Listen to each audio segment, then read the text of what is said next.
Hello and welcome to another Compulsive Sim Studio Devlog. This is the 21st of October. I'm currently recording in my room and the acoustics are a little different, and I will get to why that is. Recently I've been focused on 3D modeling, but to help facilitate game development, I've built a new workspace.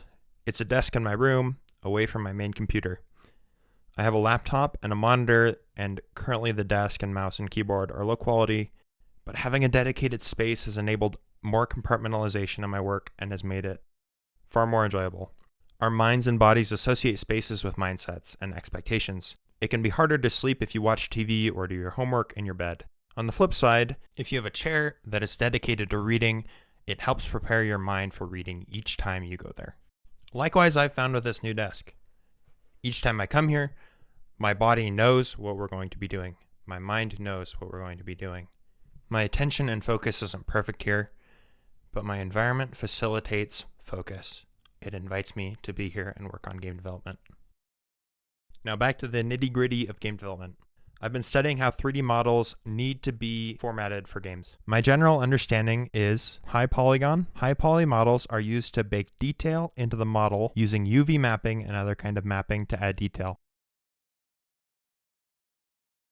This allows you to take a high poly model and map it onto the next kind of model, a low poly model, and achieve the same sort of detail and rendering in the game with better performance. Low poly models are used for in-game assets. The goal is that every face is a triangle. There are as few triangles or faces as possible, and preserving the shape of the object.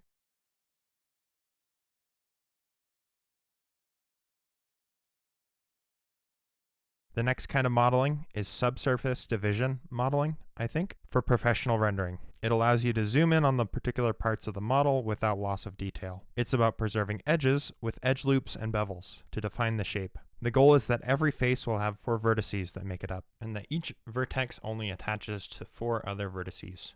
This isn't always possible to achieve, but it's the goal.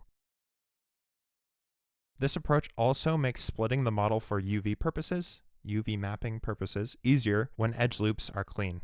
When the rules of subdivision surface modeling are followed, you end up with a model with very clean edges and loops.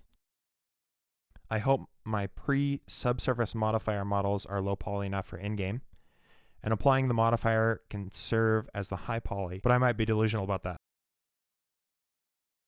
Regardless, I've had a great time learning about it. I modeled this helmet, I modeled the night vision optics mount, and I look forward to learning and modeling more objects. And that is my Compulsive Sim Game Dev vlog for today.